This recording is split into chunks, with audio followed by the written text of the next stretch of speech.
ਵਾਹਿਗੁਰੂ ਸਾਹਿਬ ਜੀ।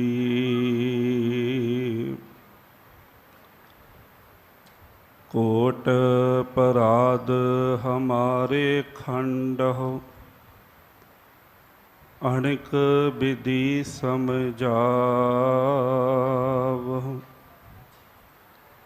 हम अज्ञान अल्प मत थोरी,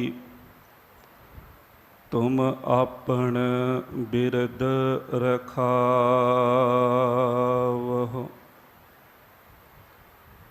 तुम्हारी शरण तुम्हारी आसा, तुम ही सज्जन सुहेले। राखो राखण हार दयाला, नानक घर के गोले। राखो राखण हार दयाला, नानक घर के गोले।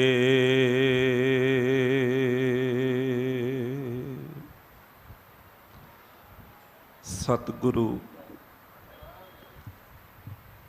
श्री गुरु तेग बहादुर पातशाह जी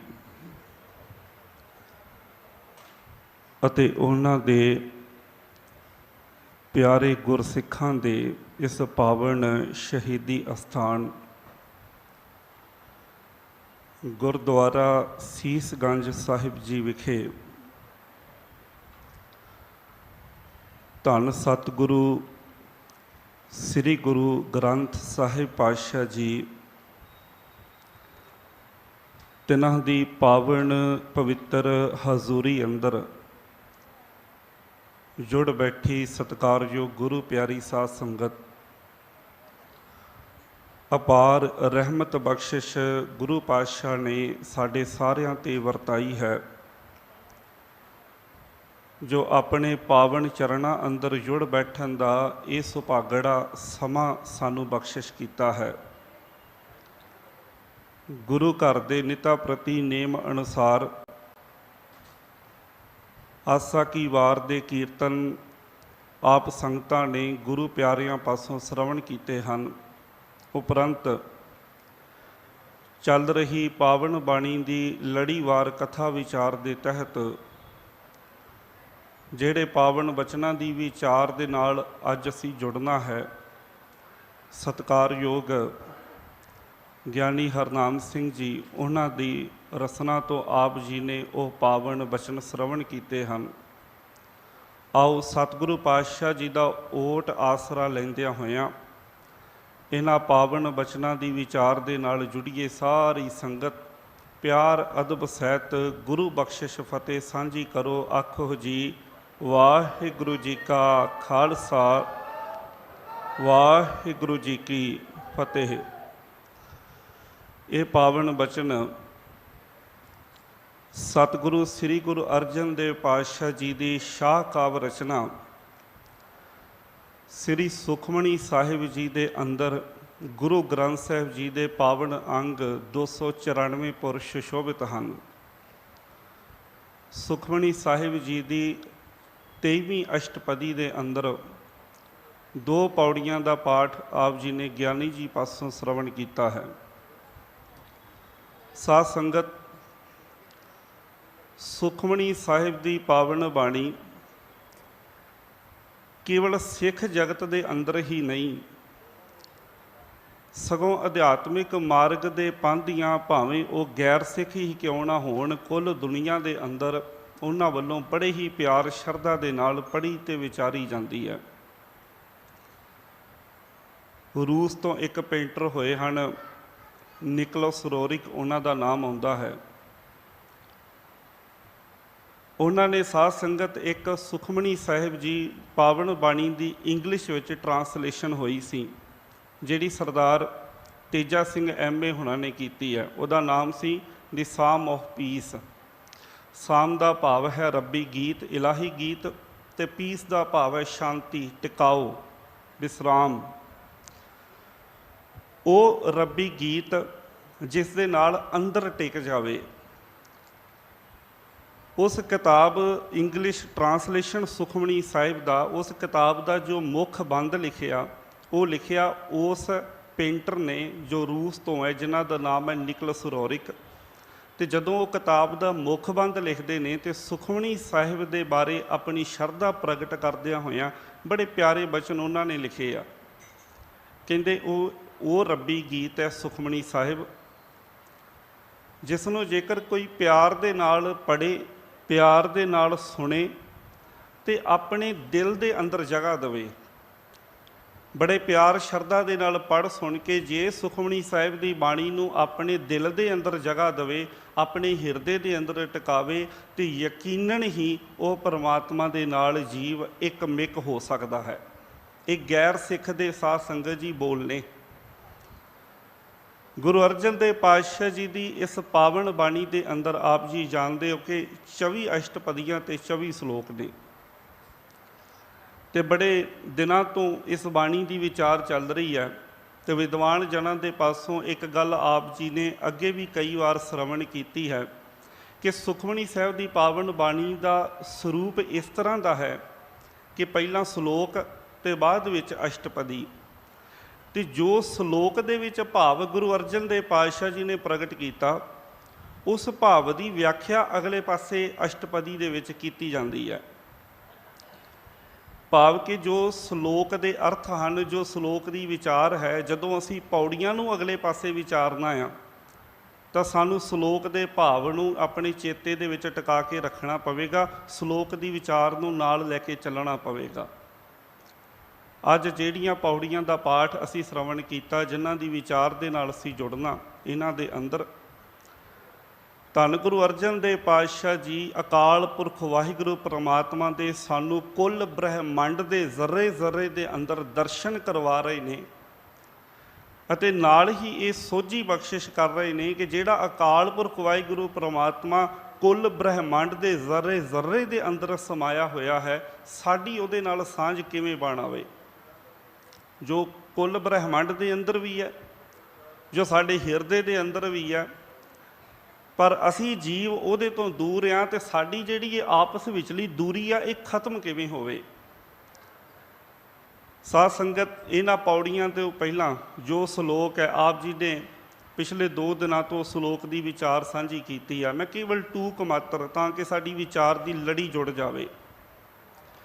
ਗੁਰੂ ਪਾਤਸ਼ਾਹ ਜੀ ਨੇ ਉੱਥੇ ਗੱਲ ਕੀਤੀ ਹੈ ਗਿਆਨ ਦੇ ਚਾਨਣ ਦੀ।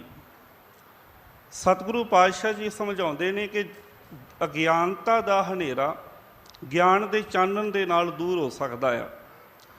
ਜੇ ਹਨੇਰਾ ਹੋਵੇ, ਉਹਨੂੰ ਦੂਰ ਕਰਨ ਵਾਸਤੇ ਰੋਸ਼ਨੀ ਦੀ, ਪ੍ਰਕਾਸ਼ ਦੀ, ਲਾਈਟ ਦੀ ਲੋੜ ਹੈ। ਅਤੇ ਜਿੱਥੇ ਅਗਿਆਨਤਾ ਦਾ ਹਨੇਰਾ ਹੋਵੇ, ਉਹਨੂੰ ਦੂਰ ਕਰਨ ਵਾਲੀ ਰੋਸ਼ਨੀ ਦਾ ਨਾਮ ਹੈ ਗੁਰੂ ਕਾ ਗਿਆਨ, ਗੁਰੂ ਦਾ ਸ਼ਬਦ। ਸਤਿਗੁਰੂ ਕਹਿੰਦੇ ਗਿਆਨ ਅੰਜਨ ਗੁਰ ਦੀਆ, ਅਗਿਆਨ ਅੰਧੇਰ ਬਿਨਾਸ਼, ਹਰ ਕਿਰਪਾ ਤੇ ਸੰਤ ਭੇਟਿਆ, ਨਾਨਕ ਮਨ ਪ੍ਰਗਾਸ।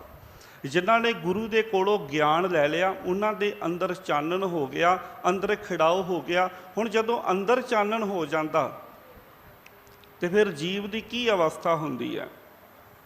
ਜਿਨ੍ਹਾਂ ਦੇ ਅੰਦਰ ਚਾਨਣ ਹੋ ਜਾਵੇ, ਜਿਨ੍ਹਾਂ ਦੇ ਕੋਲ ਗੁਰੂ ਦਾ ਗਿਆਨ ਹੈ, ਐਸੇ ਜੀਵਾਂ ਦੀ ਆਤਮਿਕ ਅਵਸਥਾ ਕੀ ਹੈ। ਮੈਂ ਇੱਕ ਬੇਨਤੀ ਕਰਾਂ ਸਾਧ ਸੰਗਤ, ਅਧਿਆਤਮਿਕ ਮੰਡਲ ਦੇ ਵਿੱਚ ਵਿਚਰਨ ਵਾਲੇ ਹਰ ਇੱਕ ਜੀਵ ਦੀ ਅਵਸਥਾ ਇੱਕੋ ਜਿਹੀ ਨਹੀਂ ਹੁੰਦੀ। ਕੋਈ ਜੀਵ ਹੈ ਜਿਹਨੇ ਅਜੇ ਤੁਰਨਾ ਹੀ ਸਿੱਖਿਆ ਆ, ਜਿਹਨੇ ਅਜੇ ਪਹਿਲਾ ਹੀ ਕਦਮ ਪੁੱਟਿਆ ਆ, ਜਿਸ ਨੂੰ ਅਸੀਂ ਜਗਿਆਸੂ ਕਹਿੰਦੇ ਹਾਂ, ਜਿਸ ਦੇ ਅੰਦਰ ਅਜੇ ਜਗਿਆਸਾ ਉੱਠੀ ਹੈ, ਅਜੇ ਅੰਦਰ ਚਾਉ ਪੈਦਾ ਹੋਇਆ। ਕੋਈ ਜੀਵ ਹੈ ਜਿਹੜਾ ਜਗਿਆਸੂ ਵਾਲੀ ਬਿਰਤੀ ਤੋਂ ਕੁਝ ਕਦਮ ਅਗਲੇ ਪਾਸੇ ਹੈ, ਜਿਹੜਾ ਸਤਿਗੁਰੂ ਦੀ ਟਹਿਲ ਨੂੰ ਕਮਾਉਂਦਾ ਆ, ਸਤਿਗੁਰੂ ਦੀ ਸੇਵਾ ਕਰਦਾ ਆ, ਸਤਿਗੁਰੂ ਦੀ ਬਾਣੀ ਦੇ ਨਾਲ ਜੁੜਿਆ। ਕੋਈ ਹੈ ਜਿਹੜਾ ਪੜ੍ਹਨ ਸੁਣਨ ਤੋਂ ਅਗਲੇ ਸਟੈਪ 'ਤੇ ਪਹੁੰਚ ਚੁੱਕਾ ਆ, ਉਹ ਸਤਿਗੁਰੂ ਦੀ ਬਾਣੀ ਨੂੰ ਆਪਣੇ ਹਿਰਦੇ ਦੇ ਅੰਦਰ ਧਾਰਨ ਕਰ ਲੈਂਦਾ ਹੈ, ਸਤਿਗੁਰੂ ਦੇ ਗਿਆਨ ਦੀ ਸਾਂਝ ਉਹਦੇ ਨਾਲ ਬਣ ਆਉਂਦੀ ਹੈ। ਸੋ ਅੱਜ ਜਿਹੜੇ ਬਚਨਾਂ ਦੀ ਵਿਚਾਰ ਅਸੀਂ ਕਰਨੀ ਹੈ, ਇਹਨਾਂ ਬਚਨਾਂ ਦੇ ਅੰਦਰ ਉਹਨਾਂ ਗੁਰਮੁਖ ਪਿਆਰਿਆਂ ਦੀ ਅਵਸਥਾ ਦਾ ਜ਼ਿਕਰ ਹੈ। ਇਹ ਬਚਨ ਉਹਨਾਂ ਗੁਰਮੁਖ ਪਿਆਰਿਆਂ ਦੀ ਅਵਸਥਾ ਦੇ ਬਾਰੇ ਸਾਨੂੰ ਸੋਝੀ ਦਿੰਦੇ ਹਨ, ਉਹਨਾਂ ਦੀ ਅਵਸਥਾ ਦੇ ਵਿੱਚੋਂ ਨਿਕਲਦੇ ਹਨ ਸਾਧ ਸੰਗਤ, ਜਿਨ੍ਹਾਂ ਦਾ ਅੰਦਰ ਦਾ ਗਿਆਨ ਪ੍ਰਗਟ ਹੋ ਗਿਆ, ਅਗਿਆਨਤਾ ਦਾ ਹਨੇਰਾ ਦੂਰ ਹੋ ਗਿਆ, ਜਿਨ੍ਹਾਂ ਦੇ ਕੋਲ ਗੁਰੂ ਦੇ ਗਿਆਨ ਦਾ ਸੁਰਮਾ ਆ। ਤੇ ਸਤਿਗੁਰੂ ਪਾਤਸ਼ਾਹ ਜੀ ਬਚਨ ਕਰਕੇ ਸਮਝਾ ਰਹੇ ਨੇ, ਜਿਨ੍ਹਾਂ ਦੇ ਕੋਲ ਗੁਰੂ ਦੇ ਗਿਆਨ ਦਾ ਚਾਨਣ ਹੋਵੇ, ਸੁਰਮਾ ਹੋਵੇ, ਉਹ ਹੁੰਦੇ ਹਨ ਸੰਤ ਜਨ। ਉਹਨਾਂ ਨੂੰ ਹੀ ਸੰਤ ਜਨ ਬਾਣੀ ਨੇ ਆਖਿਆ ਹੈ, ਜਿਨ੍ਹਾਂ ਦੇ ਕੋਲ ਸਤਿਗੁਰੂ ਦਾ ਗਿਆਨ ਹੈ, ਸਤਿਗੁਰੂ ਦਾ ਉਪਦੇਸ਼ ਜਿਨ੍ਹਾਂ ਦੇ ਜੀਵਨ ਦੇ ਅੰਦਰ ਹੈ। ਤੇ ਜਦੋਂ ਸਤਿਗੁਰੂ ਦਾ ਉਪਦੇਸ਼ ਹਿਰਦੇ ਦੇ ਵਿੱਚ ਵਸ ਜਾਵੇ, ਸਤਿਗੁਰੂ ਦਾ ਗਿਆਨ ਹਿਰਦੇ ਦੇ ਵਿੱਚ ਵਸ ਜਾਵੇ, ਜਦੋਂ ਬਾਣੀ ਦੇ ਨਾਲ, ਸ਼ਬਦ ਦੇ ਨਾਲ ਜੀਵ ਦੀ ਸਾਂਝ ਬਣ ਆਉਂਦੀ ਹੈ, ਤੇ ਫਿਰ ਬਖਸ਼ਿਸ਼ ਕੀ ਹੁੰਦੀ ਹੈ? ਸੰਤ ਜਨਾ ਕਾ ਪੇਖਣ ਸਭ ਬ੍ਰਹਮ, ਸੰਤ ਜਨਾ ਕੇ ਹਿਰਦੈ ਸਭ ਧਰਮ। ਫਿਰ ਐਸੇ ਜਿਹੜੇ ਸੰਤ ਜਨ ਹਨ, ਉਹ ਜੋ ਵੀ ਦੇਖਦੇ ਹਨ, ਸੰਤ ਜਨਾ ਕਾ ਪੇਖਣ, ਪੇਖਣ ਦਾ ਭਾਵ ਹੈ ਵੇਖਣਾ। ਸੰਤ ਜਨਾਂ ਨੂੰ ਜੋ ਵੀ ਦਿਖਾਈ ਦਿੰਦਾ ਹੈ ਉਹ ਕੀ ਹੈ? ਬ੍ਰਹਮ, ਅਕਾਲ ਪੁਰਖ ਵਾਹਿਗੁਰੂ ਪਰਮਾਤਮਾ। ਪਰਮਾਤਮਾ ਤੋਂ ਬਿਨਾਂ ਹੋਰ ਕੁਝ ਸੰਤ ਜਨਾਂ ਨੂੰ ਨਜ਼ਰ ਆਉਂਦਾ ਹੀ ਨਹੀਂ ਹੈ। ਹੁਣ ਸਾਧ ਸੰਗਤ ਆਪ ਜੀ ਖਿਆਲ ਕਰਿਓ, ਦੇਖਦੇ ਅਸੀਂ ਵੀ ਆਪਣੀਆਂ ਅੱਖਾਂ ਦੇ ਨਾਲ ਹਾਂ, ਦੇਖਦੇ ਸੰਤ ਜਨ ਵੀ ਆਪਣੀਆਂ ਅੱਖਾਂ ਦੇ ਨਾਲ ਹੈ, ਪਰ ਇਹਨਾਂ ਬਾਹਰ ਦੀਆਂ ਅੱਖਾਂ ਦੇ ਮਗਰ ਇੱਕ ਤਾਕਤ ਕੰਮ ਕਰਦੀ ਹੈ, ਜਿਸ ਨੂੰ ਅਸੀਂ ਕਹਿੰਦੇ ਹਾਂ ਦ੍ਰਿਸ਼ਟੀ। ਜਦੋਂ ਸਿੱਖ ਗੁਰੂ ਦਾ ਗਿਆਨ ਆਪਣੇ ਜੀਵਨ ਦੇ ਵਿੱਚ ਧਾਰਨ ਕਰ ਲੈਂਦਾ, ਆਹ ਬਾਹਰ ਦੀਆਂ ਅੱਖਾਂ ਇੱਕੋ ਜਿਹੀਆਂ ਰਹਿੰਦੀਆਂ ਨੇ, ਇਹਨਾਂ ਅੱਖਾਂ ਦੇ ਵਿੱਚ ਕੋਈ ਫਰਕ ਨਹੀਂ ਆਉਂਦਾ। ਇਹਨਾਂ ਅੱਖਾਂ ਦੀ ਬਣਤਰ, ਇਹਨਾਂ ਦੀ ਸ਼ੇਪ, ਇਹਨਾਂ ਦਾ ਜੋ ਰੰਗ ਹੈ, ਇਹਨਾਂ ਦਾ ਸਾਈਜ਼, ਇਹਦੇ ਵਿੱਚ ਕੋਈ ਫਰਕ ਨਹੀਂ ਆਉਂਦਾ।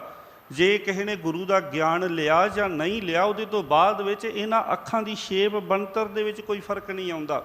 ਪਰ ਜੇ ਫਰਕ ਆਉਂਦਾ ਆ ਤੇ ਪਿੱਛੇ ਦ੍ਰਿਸ਼ਟੀ ਦੇ ਅੰਦਰ, ਪਿੱਛੇ ਨਜ਼ਰੀਏ ਦੇ ਅੰਦਰ ਫਰਕ ਆ ਜਾਂਦਾ ਆ। ਅਸੀਂ ਰੋਜ਼ਾਨਾ ਬਾਣੀ ਦਾ ਪਾਠ ਕਰਦੇ ਹਾਂ। ਧੰਨ ਗੁਰੂ ਅਮਰਦਾਸ ਪਾਤਸ਼ਾਹ ਜੀ ਦੇ ਬੜੇ ਪਿਆਰੇ ਬਚਨ ਨੇ, ਜਿੱਥੇ ਸਤਿਗੁਰੂ ਪਾਤਸ਼ਾਹ ਜੀ ਨੇ ਇਹਨਾਂ ਨੇਤਰਾਂ ਨੂੰ ਆਵਾਜ਼ ਮਾਰ ਕੇ ਸਮਝਾਇਆ ਹੈ, ਇਹ ਨੇਤਰ ਹੋ ਮੇਰੇ ਹੋ, ਹਰ ਤੁਮ ਮੈਂ ਜੋਤ ਧਰੀ, ਹਰ ਬਿਨ ਅਵਰ ਨਾ ਦੇਖੋ ਕੋਈ। ਤੁਹਾਡੇ ਅੰਦਰ ਵੇਖਣ ਦੀ ਤਾਕਤ ਦਿੱਤੀ ਹੈ ਅਕਾਲ ਪੁਰਖ ਵਾਹਿਗੁਰੂ ਪਰਮਾਤਮਾ ਨੇ। ਉਹਨਾਂ ਤੋਂ ਬਿਨਾਂ, ਪਰਮਾਤਮਾ ਤੋਂ ਬਿਨਾਂ ਇਸ ਸੰਸਾਰ ਦੇ ਅੰਦਰ ਹੋਰ ਕੁਝ ਨਾ ਦੇਖੋ। ਕੋਈ ਮੇਰ ਤੇਰ ਨਹੀਂ, ਕੋਈ ਵੈਰ ਵਿਰੋਧ ਨਹੀਂ। ਜਿੱਥੇ ਵੀ ਦੇਖੋਗੇ ਤੁਹਾਨੂੰ ਅਕਾਲ ਪੁਰਖ ਵਾਹਿਗੁਰੂ ਪਰਮਾਤਮਾ ਨਜ਼ਰ ਆਵੇਗਾ। ਪਰ ਇਹ ਬਖਸ਼ਿਸ਼ ਹੋਵੇਗੀ ਕਦੋਂ? ਜੀਵ ਦੀ ਇਹ ਬਿਰਤੀ ਬਣੇਗੀ ਕਦੋਂ ਕਿ ਉਹਨੂੰ ਹਰ ਜਗ੍ਹਾ ਅਕਾਲ ਪੁਰਖ ਵਾਹਿਗੁਰੂ ਪਰਮਾਤਮਾ ਨਜ਼ਰ ਆਵੇ? ਤੇ ਗੁਰੂ ਪਾਤਸ਼ਾਹ ਜੀ ਫਿਰ ਅੱਗੇ ਬੜਾ ਪਿਆਰਾ ਸਮਝਾਉਂਦੇ ਨੇ, ਇਹ ਵਿਸ ਸੰਸਾਰ ਤੁਮ ਦੇਖਦੇ, ਹਰ ਕਾ ਰੂਪ ਹੈ, ਹਰ ਰੂਪ ਨਦਰੀ ਆਇਆ। ਕਹਿੰਦੇ ਜਿੰਨਾ ਵੀ ਵਿਸ਼ਵ, ਇਹ ਜਗਤ ਪਸਾਰਾ ਤੁਸੀਂ ਦੇਖ ਰਹੇ ਹੋ, ਜੋ ਵੀ ਕੁਝ ਤੁਹਾਨੂੰ ਦਿਖਾਈ ਦੇ ਰਿਹਾ, ਇਹ ਸਾਰਾ ਕੁਝ ਅਕਾਲ ਪੁਰਖ ਵਾਹਿਗੁਰੂ ਪਰਮਾਤਮਾ ਦਾ ਹੀ ਰੂਪ ਹੈ। ਹਰ ਥਾਂ 'ਤੇ ਪਰਮਾਤਮਾ ਸਮਾਇਆ ਹੋਇਆ ਹੈ। ਪਰਮਾਤਮਾ ਤੋਂ ਬਾਹਰ ਕੁਝ ਵੀ ਨਹੀਂ ਹੈ। ਹਰ ਥਾਂ ਉਸ ਮਾਲਕ ਵਾਹਿਗੁਰੂ ਪਰਮਾਤਮਾ ਦੇ ਦਰਸ਼ਨ ਕਰੋ। ਪਰ ਜੀਵ ਦਰਸ਼ਨ ਕਰਦਾ ਕਦੋਂ ਹੈ? ਗੁਰਪ੍ਰਸਾਦੀ, ਜਿਨ੍ਹਾਂ ਦੇ ਉੱਤੇ ਸਤਿਗੁਰੂ ਦੀ ਕਿਰਪਾ ਹੋ ਗਈ, ਗੁਰੂ ਦੀ ਕਿਰਪਾ ਦੇ ਨਾਲ, ਜਿਨ੍ਹਾਂ ਦੇ ਕੋਲ ਗੁਰੂ ਦੀ ਕਿਰਪਾ ਆ ਗਈ, ਜਿਨ੍ਹਾਂ 'ਤੇ ਸਤਿਗੁਰੂ ਦੀ ਬਖਸ਼ਿਸ਼ ਹੋ ਗਈ, ਜਿਨ੍ਹਾਂ ਨੇ ਬਾਣੀ ਦਾ ਪੱਲਾ ਫੜ ਲਿਆ। ਗੁਰੂ ਦੀ ਕਿਰਪਾ ਦੇ ਨਾਲ ਇਹ ਸੋਝੀ ਪਈ, ਗੁਰ ਪ੍ਰਸਾਦੀ ਜਿਨੀ ਬੂਝਿਆ ਜਾਂ ਵੇਖਾ, ਹਰ ਇੱਕ ਹੈ, ਹਰ ਬਿਨ ਅਵਰ ਨਾ ਕੋਈ। ਗੁਰੂ ਦੀ ਕਿਰਪਾ ਦੇ ਨਾਲ ਇਹ ਸੋਝੀ ਪਈ, ਇਹ ਸਮਝ ਆਈ ਕਿ ਅਕਾਲ ਪੁਰਖ ਵਾਹਿਗੁਰੂ ਪਰਮਾਤਮਾ ਹਰ ਥਾਂ ਹਾਜ਼ਰ ਨਾਜ਼ਰ ਹੈ। ਅਕਾਲ ਪੁਰਖ ਵਾਹਿਗੁਰੂ ਪਰਮਾਤਮਾ ਤੋਂ ਬਿਨਾਂ ਹੋਰ ਕੁਝ ਵੀ ਨਹੀਂ ਹੈ। ਤੂੰ ਸਭਨੀ ਥਾਈ ਜਿੱਥੈ ਹਉ ਜਾਈ, ਸਾਚਾ ਸਿਰਜਣਹਾਰ ਜੀਓ। ਫਿਰ ਇਹ ਅਵਸਥਾ ਬਣ ਆਉਂਦੀ ਹੈ। ਪਰ ਇਸ ਅਵਸਥਾ ਤੋਂ ਪਹਿਲਾਂ ਜੋ ਜੀਵ ਦੀ ਹਾਲਤ ਹੁੰਦੀ ਹੈ, ਸਤਿਗੁਰੂ ਨੇ ਉਹ ਵੀ ਨਾਲ ਹੀ ਦ੍ਰਿੜ ਕਰਵਾਈ ਹੈ। ਕਹੈ ਨਾਨਕ ਇਹ ਨੇਤਰ ਅੰਧ ਸੀ। ਸਤਿਗੁਰੂ ਪਾਤਸ਼ਾਹ ਜੀ ਕਹਿੰਦੇ ਕਦੀ ਇਹਨਾਂ ਅੱਖਾਂ ਦੀ ਜਿਹੜੀ ਦ੍ਰਿਸ਼ਟੀ ਹੈ, ਕਦੀ ਇਹਨਾਂ ਅੱਖਾਂ ਦੀ ਜਿਹੜੀ ਵੇਖਣੀ ਹੈ, ਉਹ ਅੰਧ ਹੋਈ ਪਈ ਹੈ। ਭਾਵੇਂ ਇਹਨਾਂ ਅੱਖਾਂ ਦੇ ਨਾਲ ਦਿਖਾਈ ਦਿੰਦਾ ਆ, ਭਾਵੇਂ ਕੋਈ ਇਨਸਾਨ ਸੁਜਾਖਾ ਆ, ਉਹਦੀਆਂ ਆਹ ਅੱਖਾਂ ਕੰਮ ਕਰਦੀਆਂ ਨੇ, ਪਰ ਜੇਕਰ ਇਨਸਾਨ ਨੂੰ ਇਸ ਸਾਰੇ ਬ੍ਰਹਿਮੰਡ ਦੇ ਅੰਦਰ, ਦੂਜੇ ਜੀਆਂ ਦੇ ਅੰਦਰ ਰੱਬ ਨਜ਼ਰ ਨਹੀਂ ਆਉਂਦਾ, ਤੇ ਸਤਿਗੁਰੂ ਪਾਤਸ਼ਾਹ ਜੀ ਕਹਿੰਦੇ ਉਹਦੀ ਹਾਲਤ ਜਿਹੜੀ ਆ ਉਹ ਅੰਨ੍ਹਿਆਂ ਵਰਗੀ ਆ। ਕਹੈ ਨਾਨਕ ਇਹ ਨੇਤਰ ਅੰਧ ਸੇ। ਬਾਹਰ ਦੀਆਂ ਅੱਖਾਂ ਦੇ ਨਾਲ ਤੇ ਭਾਵੇਂ ਜੀਵ ਦੇਖਦਾ, ਪਰ ਜੇ ਪਰਮਾਤਮਾ ਦੀ ਜੋਤ ਨਜ਼ਰ ਨਹੀਂ ਆ ਰਹੀ, ਦੂਜੇ ਜੀਆਂ ਦੇ ਅੰਦਰ ਜੇ ਰੱਬ ਨਜ਼ਰ ਨਹੀਂ ਆ ਰਿਹਾ, ਤੇ ਫਿਰ ਇਨਸਾਨ ਅੰਨ੍ਹਿਆਂ ਵਰਗਾ ਹੀ ਹੈ। तो फिर अन्ना होया इंसान ठीक किवें होवेगा, वो अखां किवें अंदर दीआं अखां खुलणगीਆਂ जिन्हां दे नाल परमात्मा दे दर्शन हर थां होणगे। गुरु पातशाह जी फिर नाल ही समझाउंदे ने, कहे नानक ए नेत्र अंध से सतगुर मिलिया दिव्य दृष्ट होई। सतगुरु नूं मिल के, सतगुरु दी बाणी दा पल्ला फड़ के ज्ञान अंजन गुर दिया, जदों गुरु दे कोलों ज्ञान दा अंजन मिल गया, तो जदों अंजन मिल गया फिर उहदे जीव दे उपर बख्शिश की होवेगी। जदों ज्ञान मिल गया फिर जीव दे बख्शिश ये हुंदी है, संत जना का पीखण सब ब्रह्म। फिर हर थां ते अकाल पुरख वाहिगुरु परमात्मा नज़र आउंदा आ, हर थां ते परमात्मा दे ही दर्शन ददारे हुंदे ने। साध संगत, गुरबाणी ने ये ख्याल ये विचार सानू वार वार दृढ़ करवाया है कि परमात्मा हर थां ते है, ते परमात्मा तो बिना खाली कुछ भी नहीं है। जह जह पेखो तह हजूर दूर कतहु ना जाई। वो हिरदे दे अंदर समाया होया, सारे ब्रह्मांड दे अंदर सारे जीवां दे अंदर समाया होया। पर कई बार जीव दे मन में आउंदा है कि जे परमात्मा हर थां ते हाज़र नाज़र है, जे परमात्मा हर थां समाया होया, फिर साडी दृष्टि दे विच क्यों नहीं आउंदा, सानू नज़र क्यों नहीं आउंदा। धन गुरु नानक दे पातशाह जी दे बड़े प्यारे सिख होए ने भाई भगीरथ जी। गुरु पातशाह जी ने एक बार भाई भगीरथ जी नूं एक सिख दी लड़की दे आनंद कारज दे मौके लाहौर भेजिया कुछ समान खरीदण वास्ते, ते नाल ही हुक्म दिता भी एक रात तो वध नहीं रहना। भाई भगीरथ जाते ने साध संगत भाई मनसुख दे कोल, उन्हां दे कोल जाके जो भी सौदा लैण वास्ते आए वो लिखाउंदे ने। भाई मनसुख कहिंदे भी सारा समान तो भाई मिल जाएगा, आ एक चीज़ है जिहड़ी सवेरे ही मिल सकती है। भाई भगीरथ जी कहते कोई गल नहीं, एक रात का मैं इंतजार कर सकता हाँ, पर मैं एक रात तो वध नहीं टिक सकता, मेरे मालक का हुक्म है। भाई मनसुख कहन लगे भी तुहाडा मालिक कौन है, तुसीं सुल्तानपुर तो आए हो, दौलत खां लोधी तुहाडा मालिक है? कहन लगे नहीं, दौलत खां लोधी जे मेरा मालिक हुंदा ते उहदे अगे ते कई बहाने चल जाने सी, मेरा मालिक उहदे तो भी वड्डा। भाई मनसुख कहंदा फिर दौलत खां लोधी तो वड्डा तो फिर दिल्ली का बादशाह ही है, तो की तुसीं उहदे नौकर हो, उहदे मुलाजम हो? कहन लगे नहीं, मैं जिहदा मुलाजम है, मैं जिहदा नौकर हाँ, जे मैं उहदी हुक्म अदुली करांगा, उहदे हुक्म नूं ना मन्नांगा, मेरा जन्म व्यर्थ चलिया जावेगा। भाई मनसुख बड़ा हैरान होया भी एडा किहड़ा मालिक है जिहदे हुक्म अदुली दे नाल, जिहदा हुक्म ना मन्नण दे नाल जन्म ही व्यर्थ चलिया जांदा आ। भाई भगीरथ जी ने भाई मनसुख नूं गुरु नानक पातशाह जी दे बारे दस्सिया। हुण भाई मनसुख जिहड़े सन अंदरों भावना वाले सन, पर सच नूं लभदियां झूठ दे नाल इन्नियां क टक्करां उन्हां दियां वजीआं सन कि हुण उन्हां नूं सच भी जिहड़ा उहदे विचों झूठ दी परछाई नज़र आउंदी सी। कई बार जदों जीव साध संगत सच की खोज करदा ना, तो वार वार जदों उन्होंने झूठ ही अगे मिलता जाए तो इन्नी कि निराशा दे विच चला जाता, फिर उन्होंने सच भी झूठ लगन लग पैंदा। जिवें पंजाबी दे विच एक अखाण है ना कि दुध का सड़िया जिहड़ा वो लस्सी नूं भी फिर फूका मारदा आ। दुध दे नाल जिहदी जुबान एक बार सड़ी होवे, गर्म दुध ना, उन्हें लस्सी भी पीनी होवे तो उन्होंने भी फूक मार के देखदा किते जुबान ना सड़ जाए। भाई मनसुख ने बड़ियां दी संगत पहलां कीती सी, पर हर वार तृप्ति कदे नहीं होई, हर वार मन निराश ही हुंदा ही। सच्चे गुरु की भाल बड़ी कीती, मिलिया कोई नहीं। जे अज सच्चे गुरु की दस पै रही है तो मन दे विच फिर किते ना किते आ रहा भी मना किते फिर धोखा ना खा जावां। खैर विचार हुंदी है भाई भगीरथ जी की ते भाई मनसुख जी की। भाई मनसुख का भी मन बनता उन्हां दे विचारां तो, भाई भगीरथ दीआं विचारां तो भी नहीं, गुरु नानक पातशाह जी सचमुच ही सतगुरु ने, तो ऐसे सतगुरु की संगत करके अपना जन्म सफला कर लेना चाहिए। अगले दिन वो समान जिहड़ा रहिंदा सी वो लिया के दोवें जने तैयार होके वापसी चल पैंदे ने सुल्तानपुर लोधी वाल नूं। हुण जदों आपस दे विच गल्लां बातां करदे ने, रस्ते दे विच आ रहे ने, भाई वीर सिंह जी ने नानक चमत्कार दे अंदर बड़े प्यारे विचार लिखे ने। कहते जदों भाई भगीरथ जी ਭਾਈ ਮਨਸੁਖ ਜੀ ਇਹ ਰਾਹ ਦਾ ਪੈਂਡਾ ਕਰ ਰਹੇ ਨੇ ਤੇ ਆਪਸ ਦੇ ਵਿੱਚ ਗੱਲਾਂ ਬਾਤਾਂ ਚੱਲ ਰਹੀਆਂ ਨੇ, ਆਪਸ ਦੇ ਵਿੱਚ ਵਿਚਾਰ ਚੱਲ ਰਹੀ ਆ।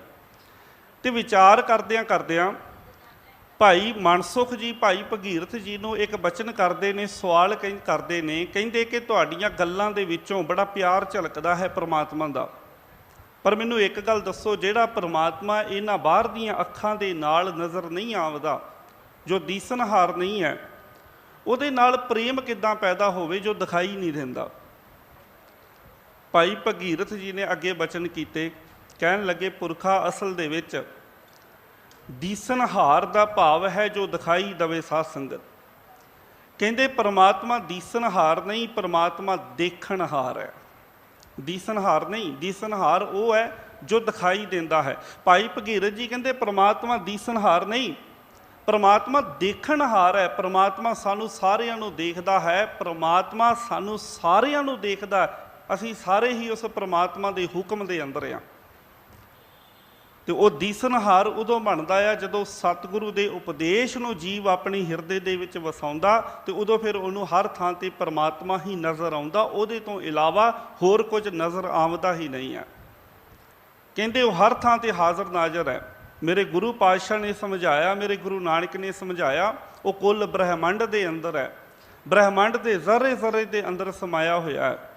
ਪਰ ਕਹਿੰਦੇ ਕਈ ਵਾਰ ਜੀਵ ਐਸੇ ਭਰਮ ਦੇ ਵਿੱਚ ਫਸਿਆ ਹੁੰਦਾ ਹੈ ਕਿ ਜਿਹੜਾ ਵਾਹਿਗੁਰੂ ਪਰਮਾਤਮਾ ਕੁੱਲ ਬ੍ਰਹਿਮੰਡ ਦੇ ਜ਼ਰੇ ਜ਼ਰੇ ਅੰਦਰ ਸਮਾਇਆ, ਉਹਦੇ ਹਿਰਦੇ ਦੇ ਅੰਦਰ ਸਮਾਇਆ, ਜੀਵ ਉਹਦੇ ਦਰਸ਼ਨਾਂ ਤੋਂ ਤਾਂ ਵੀ ਵਾਂਝਾ ਹੁੰਦਾ ਹੈ।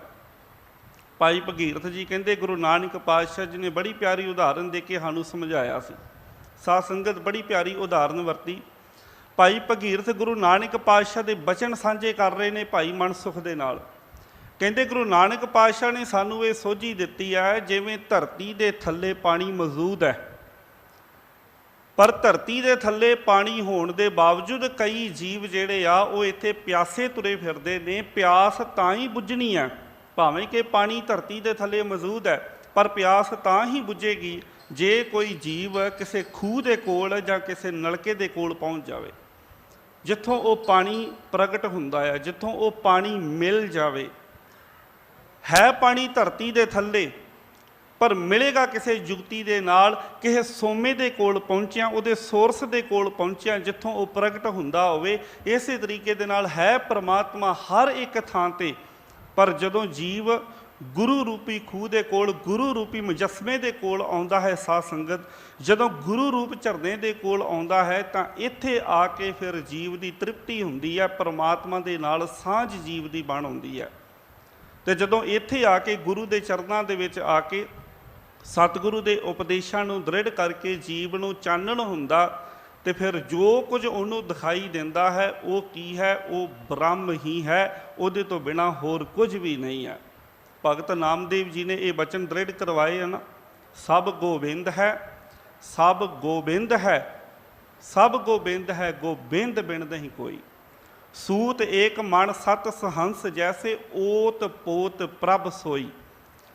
ਕਹਿੰਦੇ ਜਿਵੇਂ ਇੱਕ ਮਾਲਾ ਆ, ਹੁਣ ਮਾਲਾ ਦੇ ਮਣਕੇ ਜਿਹੜੇ ਨੇ ਉਹਨਾਂ ਦੀ ਗਿਣਤੀ 108 ਜਾਂ ਹੋਰ ਵੀ ਵੱਧ ਹੋ ਸਕਦੀ ਹੈ, ਪਰ ਉਹਨਾਂ ਮਣਕਿਆਂ ਨੂੰ ਪਰੋਇਆ ਹੈ ਆਪਸ ਦੇ ਵਿੱਚ ਇੱਕ ਸੂਤ ਨੇ। ਇੱਕ ਸੂਤ ਉਹਨਾਂ ਸਾਰੇ ਮਣਕਿਆਂ ਦੇ ਵਿੱਚ ਪਰੋਇਆ, ਜਿਨ੍ਹਾਂ ਨੇ ਉਸ ਨੂੰ ਮਾਲਾ ਦੇ ਰੂਪ ਦੇ ਵਿੱਚ, ਜਿਹੜੇ ਸੂਤ ਨੇ ਉਹਨੂੰ ਮਾਲਾ ਦੇ ਰੂਪ ਦੇ ਵਿੱਚ ਉਹਨਾਂ ਮੋਤੀਆਂ ਨੂੰ ਬਣਾਇਆ ਹੋਇਆ।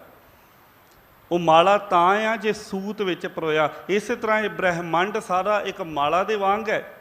ਅਸੀਂ ਜਿੰਨੇ ਵੀ ਜੀਵ ਆ, ਕੁੱਲ ਬਨਸਪਤੀ ਜੋ ਸਾਨੂੰ ਦਿਖਾਈ ਦੇ ਰਿਹਾ, ਸਾਧ ਸੰਗਤ ਇਹ ਇਸ ਮਾਲਾ ਦੇ ਮੋਤੀਆਂ ਦੇ ਵਾਂਗ ਹੈ। ਤੇ ਸਾਡੇ ਸਾਰਿਆਂ ਦੇ ਅੰਦਰ ਇੱਕ ਸੂਤ ਦੇ ਵਾਂਗ ਅਕਾਲ ਪੁਰਖ ਵਾਹਿਗੁਰੂ ਪਰਮਾਤਮਾ ਪਰੋਇਆ ਹੋਇਆ ਹੈ। ਭਾਵ ਪਰਮਾਤਮਾ ਹਰ ਥਾਂ ਹਾਜ਼ਰ ਨਾਜ਼ਰ ਹੈ, ਪਰ ਦਰਸ਼ਨ ਕੇਵਲ ਉਹਨਾਂ ਨੂੰ ਹੁੰਦੇ ਨੇ, ਦਿਖਾਈ ਕੇਵਲ ਉਹਨਾਂ ਨੂੰ ਦਿੰਦਾ ਹੈ ਜਿਹੜੇ ਸਤਿਗੁਰੂ ਦਾ ਗਿਆਨ ਆਪਣੇ ਜੀਵਨ ਦੇ ਵਿੱਚ ਧਾਰਨ ਕਰਦੇ ਨੇ। ਤੇ ਜਿਨ੍ਹਾਂ ਨੂੰ ਫਿਰ ਹਰ ਥਾਂ ਤੇ ਪਰਮਾਤਮਾ ਹੀ ਦਿਖਾਈ ਦੇਵੇ, ਫਿਰ ਉਹਨਾਂ ਦਾ ਜੀਵਨ ਕੀ ਬਣਦਾ ਹੈ? ਸੰਤ ਜਨਾਂ ਕੇ ਹਿਰਦੈ ਸਭ ਧਰਮ। ਉਹਨਾਂ ਦੇ ਹਿਰਦੇ ਦੇ ਵਿੱਚ ਫਿਰ ਧਰਮ ਹੀ ਹੈ। ਧਰਮ ਦਾ ਭਾਵ ਹੈ ਸਾਧ ਸੰਗਤ ਕੇ ਚੰਗੇ ਕਰਮ। ਉਹਨਾਂ ਦੇ ਹਿਰਦੇ ਦੇ ਵਿੱਚ ਸੰਸਾਰ ਦੀ ਭਲਾਈ ਹੈ, ਉਹਨਾਂ ਦੇ ਹਿਰਦੇ ਦੇ ਅੰਦਰ ਦੂਜਿਆਂ ਦਾ ਭਲਾ ਹੈ, ਉਹਨਾਂ ਦੇ ਹਿਰਦੇ ਦੇ ਅੰਦਰ ਪਰਉਪਕਾਰ ਦੀ ਭਾਵਨਾ ਹੈ। ਜਿਹਨੂੰ ਹਰ ਥਾਂ ਤੇ ਪਰਮਾਤਮਾ ਨਜ਼ਰ ਆ ਜਾਵੇਗਾ, ਉਹਦੇ ਹਿਰਦੇ ਦੇ ਅੰਦਰ ਫਿਰ ਕਦੀ ਕੋਈ ਬੇਈਮਾਨੀ ਨਹੀਂ, ਉਹਦੇ ਹਿਰਦੇ ਦੇ ਅੰਦਰ ਕਦੀ ਕੋਈ ਲੋਭ ਲਾਲਚ ਨਹੀਂ, ਕੋਈ ਮੋਹ ਦੀ ਭਾਵਨਾ ਨਹੀਂ ਹੋਵੇਗੀ। ਉਹ ਜਿਹੇ ਜਿਹਾ ਆਪਣੇ ਪਰਿਵਾਰ ਨੂੰ ਦੇਖੇਗਾ, ਉਹੋ ਜਿਹੇ ਦੂਜੇ ਦੇ ਪਰਿਵਾਰ ਨੂੰ ਦੇਖੇਗਾ।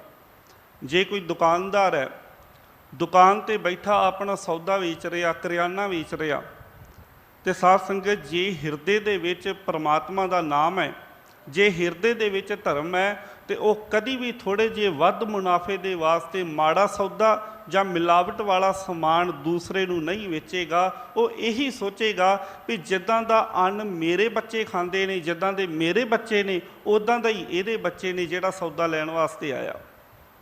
ਜੇ ਹਿਰਦੇ ਦੇ ਵਿੱਚ ਧਰਮ ਹੋਵੇ ਤੇ ਸਾਧ ਸੰਗਤ ਕੋਈ ਸਰਕਾਰੀ ਕੁਰਸੀ ਦੇ ਉੱਪਰ ਬੈਠਾ ਹੋਇਆ ਕਿਸੇ ਦਾ ਖੂਨ ਨਹੀਂ ਚੂਸ ਕੇ ਆਪਣੀਆਂ ਤਜ਼ੌਰੀਆਂ ਨਹੀਂ ਭਰੇਗਾ, ਜੇ ਹਿਰਦੇ ਦੇ ਵਿੱਚ ਧਰਮ ਹੋਵੇ। ਕਿਉਂਕਿ ਦੂਜਿਆਂ ਦੇ ਵਿੱਚ ਵੀ ਅਕਾਲ ਪੁਰਖ ਵਾਹਿਗੁਰੂ ਪਰਮਾਤਮਾ ਨਜ਼ਰ ਆਵੇਗਾ। ਫਿਰ ਕਿਸੇ ਦੇ ਨਾਲ ਕੋਈ ਬੇਈਮਾਨੀ, ਕੋਈ ਠੱਗੀ ਠੋਰੀ ਇੱਦਾਂ ਦਾ ਕੁਝ ਵੀ ਨਹੀਂ ਰਹੇਗਾ। ਮੈਂ ਇੱਕ ਬੇਨਤੀ ਅੱਗੇ ਵੀ ਇਸੇ ਹੀ ਅਸਥਾਨ ਤੋਂ ਕੀਤੀ ਸੀ ਕਿ ਸਾਧ ਸੰਗਤ ਧੰਨ ਗੁਰੂ ਨਾਨਕ ਪਾਤਸ਼ਾਹ ਜੀ ਦੀ ਸੰਗਤ ਕੀਤੀ ਭਾਈ ਸੱਜਣ ਨੇ, ਤੇ ਜਿਹਨੂੰ ਦੁਨੀਆ ਠੱਗ ਕਹਿੰਦੀ ਸੀ, ਉਹ ਭਾਈ ਸੱਜਣ ਸਿੱਖੀ ਦਾ ਪ੍ਰਚਾਰਕ ਬਣ ਗਿਆ। ਗੁਰੂ ਨਾਨਕ ਪਾਤਸ਼ਾਹ ਜੀ ਦੀ ਸੰਗਤ ਕਰਨ ਤੋਂ ਪਹਿਲਾਂ ਭਾਈ ਸੱਜਣ ਦਾ ਸਰੀਰ ਜਿਵੇਂ ਦਾ ਆ, ਸੰਗਤ ਕਰਨ ਤੋਂ ਬਾਅਦ ਵਿੱਚ ਵੀ ਉਵੇਂ ਦਾ ਹੀ ਆ। ਸਰੀਰ ਦੇ ਵਿੱਚ ਕੋਈ ਤਬਦੀਲੀ ਨਹੀਂ, ਉਹੀ ਹੱਥ ਪੈਰ, ਉਹੀ ਅੱਖਾਂ, ਉਹੀ ਸਰੀਰ ਦੀ ਬਣਤਰ ਹੈ। ਜੇ ਤਬਦੀਲੀ ਆਈ ਹੈ ਤੇ ਭਾਈ ਸੱਜਣ ਦੇ ਕਰਮਾਂ ਦੇ ਵਿੱਚ ਤਬਦੀਲੀ ਆਈ ਹੈ, ਕਿਉਂਕਿ ਭਾਈ ਸੱਜਣ ਦੇ ਹਿਰਦੇ ਦੇ ਵਿੱਚ ਧਰਮ ਦਾ ਵਾਸਾ ਹੋ ਗਿਆ। ਜਿੱਦਣ ਹਿਰਦੇ ਦੇ ਵਿੱਚ ਧਰਮ ਦਾ ਵਾਸਾ ਹੋ ਗਿਆ, ਕਦੀ ਭਾਈ ਸੱਜਣ ਦੀਆਂ ਅੱਖਾਂ ਉਡੀਕਦੀਆਂ ਸਨ ਵੀ ਕੋਈ ਆਵੇ ਚੱਲ ਕੇ ਮੇਰੀ ਧਰਮਸ਼ਾਲਾ ਦੇ ਵਿੱਚ ਰਾਤ ਰਹੇ ਤਾਂ ਮੈਂ ਉਹਨੂੰ ਲੁੱਟ ਪੁੱਟ ਲਵਾਂ। ਅੱਜ ਗੁਰੂ ਨਾਨਕ ਪਾਤਸ਼ਾਹ ਜੀ ਦੀ ਸੰਗਤ ਕੀਤੀ, ਹਿਰਦੇ ਦੇ ਵਿੱਚ ਧਰਮ ਵਸ ਗਿਆ। ਅੱਜ ਅੱਖਾਂ ਉਡੀਕਦੀਆਂ ਨੇ ਕੋਈ ਚੱਲ ਕੇ ਰੱਬ ਦਾ ਪਿਆਰਾ ਆਵੇ ਤਾਂ ਮੈਂ ਉਹਦੀ ਸੇਵਾ ਕਰ ਸਕਾਂ। ਕਦੀ ਹੱਥ ਉਡੀਕਦੇ ਸਨ ਕੋਈ ਆਵੇ, ਇਹਨਾਂ ਹੱਥਾਂ ਦੇ ਨਾਲ ਉਹਨੂੰ ਲੁੱਟ ਕੇ ਮਾਰ ਕੇ ਸੁੱਟ ਦਿਆਂ। ਅੱਜ ਹੱਥ ਉਡੀਕਦੇ ਨੇ ਕੋਈ ਰੱਬ ਦਾ ਪਿਆਰਾ ਰਾਹੀਗਰ ਥੱਕਿਆ ਟੁੱਟਿਆ ਚੱਲ ਕੇ ਆਵੇ, ਇਹਨਾਂ ਹੱਥਾਂ ਦੇ ਨਾਲ ਉਹਦੀ ਸੇਵਾ ਕਰ ਸਕਾਂ। ਹੱਥ ਉਹੀ ਨੇ, ਪਰ ਜਦੋਂ ਹਿਰਦੇ ਦੇ ਅੰਦਰ ਧਰਮ ਵਸ ਗਿਆ ਤੇ ਹੱਥਾਂ ਦਾ ਕਰਮ ਬਦਲ ਗਿਆ। ਜੇ ਹਿਰਦੇ ਦੇ ਅੰਦਰ ਧਰਮ ਹੈ ਤੇ ਫਿਰ ਹੱਥਾਂ ਦੇ ਚੰਗੇ ਕਰਮ ਨੇ ਸਾਧ ਸੰਗਤ। ਫਿਰ ਅੱਖਾਂ ਦੀ ਚੰਗੀ ਵੇਖਣੀ ਹੈ, ਫਿਰ ਕੰਨਾਂ ਦਾ ਚੰਗਾ ਸੁਣਨਾ ਹੈ। ਗੁਰੂ ਪਾਤਸ਼ਾਹ ਜੀ ਇਹੋ ਹੀ ਸਾਨੂੰ ਦ੍ਰਿੜ ਕਰਵਾ ਰਹੇ ਨੇ, ਸੰਤ ਜਨਾ ਸੁਣੈ ਸ਼ੁਭ ਬਚਨ। ਸੰਤ ਜਨ ਸ਼ੁਭ ਬਚਨ ਹੀ ਸੁਣਦੇ ਹਨ। ਸਾਧ ਸੰਗਤ ਸੰਸਾਰ ਦੇ ਅੰਦਰ ਬੜਾ ਕੁਝ ਬੋਲਿਆ, ਬੜਾ ਕੁਝ ਉਚਾਰਿਆ ਜਾ ਰਿਹਾ ਹੈ, ਤੇ ਸੁਣਨ ਦਾ ਭਾਵ ਇਹ ਹੈ ਕਿ ਅਸੀਂ ਆਪਣੇ ਕੰਨਾਂ ਦੇ ਨਾਲ ਵੇਖੋ, ਸੰਤ ਜਨਾਂ ਦੇ ਕੰਨ ਵੀ ਸਾਡੇ ਵਰਗੇ ਹੀ। ਅਸੀਂ ਸੰਸਾਰ ਦੇ ਅੰਦਰ ਦੂਸਰਿਆਂ ਦੀ ਚੁਗਲੀ ਨਿੰਦਿਆ ਬੜਾ ਕੁਝ ਸੁਣ ਲੈਂਦੇ ਹਾਂ। ਸੰਸਾਰਿਕ ਕੋਈ ਜੀਵ ਹੋਵੇ, ਉਹਨੂੰ ਆਪਣੀ ਵਡਿਆਈ ਤੇ ਦੂਜੇ ਦੀ ਚੁਗਲੀ ਭਾਵੇਂ ਉਹ ਘੰਟਿਆਂ ਬੱਧੀ ਸੁਣ ਲਵੇ, ਪਰ ਜੇ ਕਿਤੇ ਧਰਮ ਦੀ ਗੱਲ ਸੁਣਨੀ ਪੈ ਜਾਵੇ ਤੇ ਫਿਰ ਉੱਥੇ ਜਿਹੜਾ ਹੈ ਨਾ, ਉਹ ਮਨ ਕਈ ਵਾਰ ਉਚਾਟ ਹੋ ਜਾਂਦਾ। ਜਿਹਨੂੰ ਅੱਜ ਦੀ ਲਫ਼ਜ਼ਾਂ ਦੇ ਵਿੱਚ ਕਹੀਏ ਤਾਂ ਮਨ ਬੋਰ ਹੋਣ ਲੱਗ ਪੈਂਦਾ। ਪਰ ਹਾਂ, ਜੇ ਕੋਈ ਮੇਰੀ ਤਾਰੀਫ ਕਰ ਰਿਹਾ, ਮੇਰੀ ਤਾਰੀਫ ਦੇ ਵਿੱਚ ਚੰਗੇ ਸ਼ੁਭ ਬਚਨ ਬੋਲ ਰਿਹਾ, ਜਾਂ ਕਿਸੇ ਮੇਰੇ ਵਿਰੋਧੀ ਦੀ ਚੁਗਲੀ ਕਰ ਰਿਹਾ, ਤੇ ਉਹਨੂੰ ਅਸੀਂ ਬੜਾ ਲੰਮਾ ਸਮਾਂ ਸੁਣ ਸਕਦੇ ਹਾਂ। ਸੰਤ ਜਨਾਂ ਦੀ ਸੁਣਨ ਸ਼ਕਤੀ ਵੀ ਸਾਡੇ ਵਰਗੀ ਹੈ। ਕੰਨਾਂ ਰਾਹੀਂ ਉਹਨਾਂ ਦੇ ਵੀ ਬਚਨ ਜਾਂਦੇ ਨੇ, ਪਰ ਸਾਧ ਸੰਗਤ ਉਹਨਾਂ ਦੇ ਕੰਨਾਂ ਦੇ ਅੰਦਰ ਇੱਕ ਫਿਲਟਰ ਲੱਗਾ ਹੋਇਆ, ਉਹ ਫਿਲਟਰ ਹੈ ਧਰਮ ਦਾ।